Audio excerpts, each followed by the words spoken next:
So I got this new book. It's on anti-gravity, and it's so good, it's just impossible to put down. So red blood cells, a lot of hemoglobin. We abbreviate that with HB. Important to transport respiratory gases like your oxygen and your CO2, and we'll get to that soon. But RBCs, you got your big blood cells, kind of donut shaped, and all this hemoglobin, and you have oxygen and CO2 being transported, but mostly oxygen on that hemoglobin. So scientists have been, scientists have to be good at informing the public. It's kind of tough because scientists, are definitely hesitant to say prove or anything like that. The public always wants to hear the word prove, and that doesn't really happen in science. But we have to talk about evidence and more likely and less likely, and that turns a lot of people off. But it can change public perception over time. One thing especially is smoking. So smoking, you look up until the 1950s, I think a majority of doctors smoked. That was handwriting. Oh! So that just seems really wild today, but it wasn't until 1967 that we had really good epidemiological evidence. Evidence linking tobacco to cancer. So that's when it first started to really become scientific, and it took a long time to do that, or to get people to change their tune, because people, were used to being presented certain information, and the tobacco companies try to do their darndest to make sure people thought smoking was okay. And here you have Mike Pence, who is our vice president right now, in 2001 said smoking, I think he said it doesn't kill. So he was basically trying to say smoking is okay, the government should not regulate it. Go ahead, do it.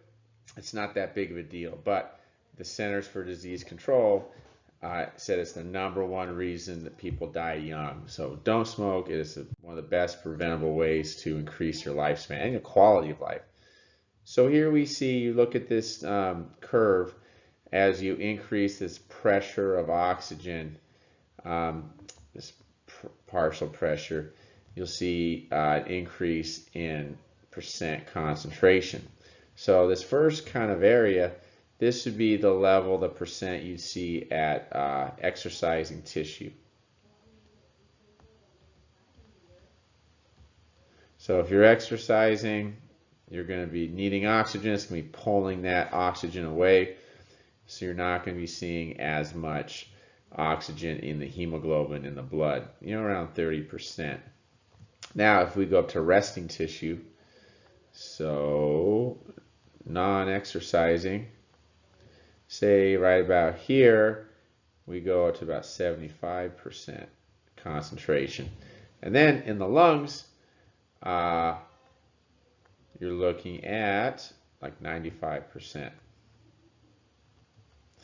And it just shows if your body's needing that oxygen, it's going to be pulling it away out of the capillaries, off the red blood cells, into your cells, into the mitochondria, where they can then be used to unleash ATP from fats or sugars or protein if you really haven't eaten for a while.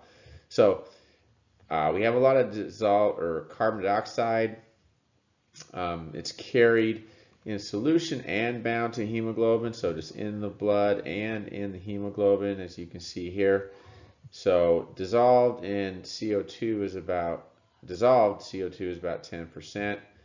Bound to protein is about 30%, and just in this chemical form, it's about 60%.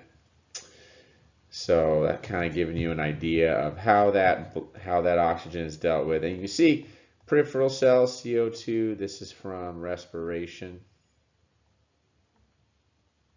Your cells dumping it into your blood, and your blood is carrying it eventually to the lungs. Just to kind of give you an overall picture of what's happening here. So you should have hopefully looked on 700. You can see that data table. Look at that column about your bloods in your veins, the bicarbonate ions at rest. You'll see it's 14.51, I believe it's millimoles. Put a unit on there. And the total is 15.59 millimoles. And if it asks for the percentage, so you put the percent or the millimoles of bicarbonate over the total, you get this decimal times 100, 93%. So most of it is bicarbonate HCO3. And then you got three forms: dissolved as bicarbonate in that chemical form, and then attached to protein. Oh, I can't see that. But you'll see the biggest jump in the dissolved. It goes from 0.78 to 1.32. So it almost doubles, so it practically doubles. The bicarbonate increases a little bit, 14.51 to 0.66, so 0.10. And then the protein, I actually think it goes down, so there's less CO2 as protein in your blood as you start to exercise. So I'm sorry, I misread this question, so I had to kind of go back. What you need to do is look in that table from respiring tissues. So you need to kind of compare what's in the venous blood and the arterial blood. So if you look, there's 0.68 millimoles in the arterial blood, and then it goes up to 0.78 millimoles at rest, and then during exercise it goes up to 1.32. So you see an increase.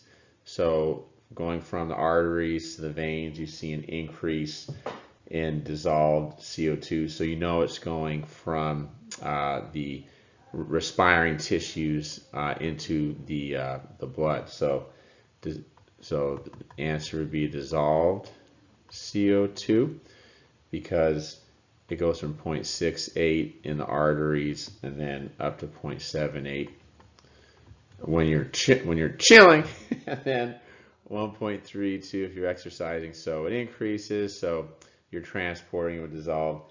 And then as bicarbonate, it is going from 13.5 to it's increasing to 14.51. So it's definitely getting removed with bicarbonate. I keep messing up my threes. But if you look at protein bound, you'll see in the arteries it's 0.3, and then in the veins it's also 0.3.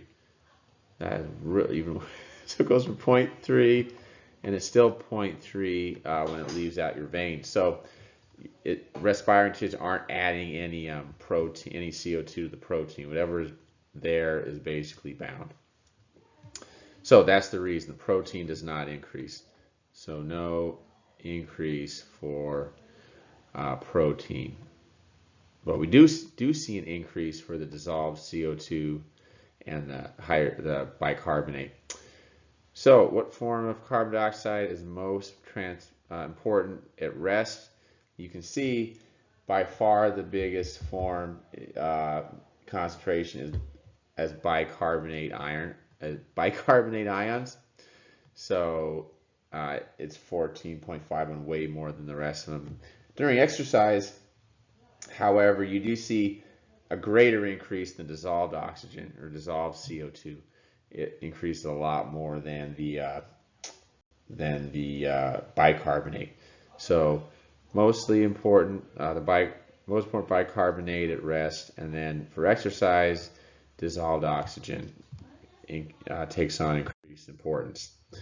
All right, so we see respiring tissue. So these are just regular cells right here doing their thing, and they basically release dissolved CO2 into the blood. You'll see, and then so all this area here would just be the blood plasma.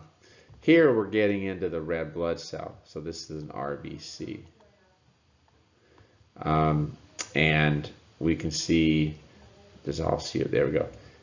We got the hemoglobin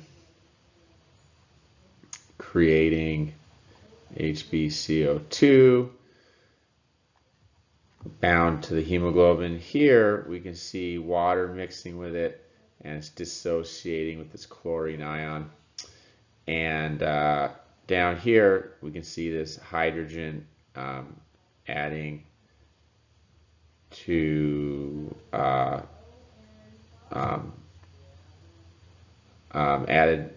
added to the hemoglobin, and that helps to release the oxygen, and that will go into your tissues that are respiring.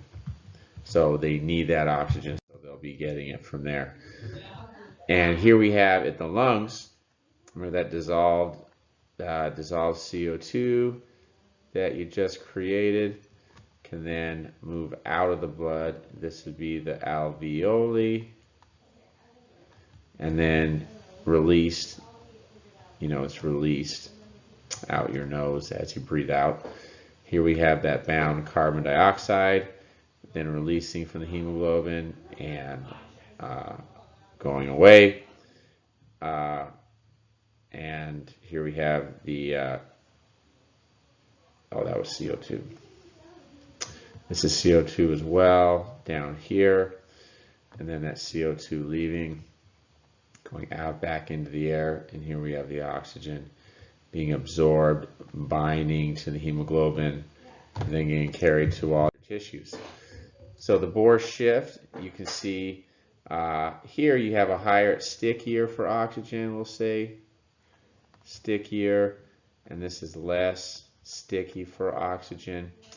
And down here, this is with CO2 in blood. So it's going to be more acidic. Carbonic acid. Carbon dioxide, just kind of think of it that way, creates carbonic acid in the blood. That makes it less sticky, and that's good because you want that oxygen to be released into your muscles. O2 released to, we'll say, muscle cells so they can use it. Over here is without too much CO2 in blood. You'll see a higher, much more sticky. So it's good to have that Bohr shift so you can release that oxygen when it gets to your tissues. So you have a lot of ways to sense the change in the blood, the pH in the blood, the partial pressure of carbon dioxide. What does that look like? Your brain. So you got chemoreceptors up there. Chemoreceptors in medulla oblongata. And that will go to your brainstem respiratory center, and it will change. It'll go to your muscles that you control your breathing, your lungs. Muscles. Gosh, my handwriting is just ridiculous. So muscles of breathing. And here you also have in your heart, this is your aortic arch right here, you have chemoreceptors.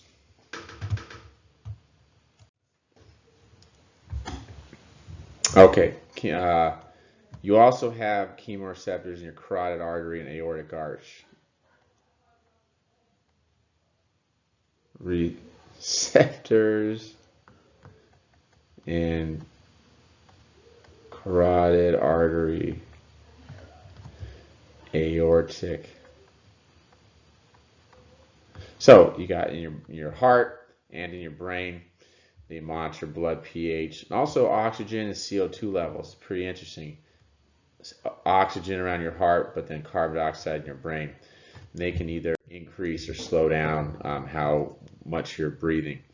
So again, kind of a repeat: your pons and medulla, breathing and control centers, and down here, these are called your phrenic nerves and your intercostal nerves.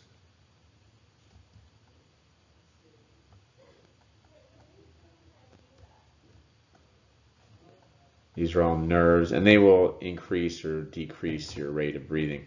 And as we mentioned before, you have the oxygen sensor. Oxygen sensor, that sounds pretty awesome. Oxygen sensor in your aorta.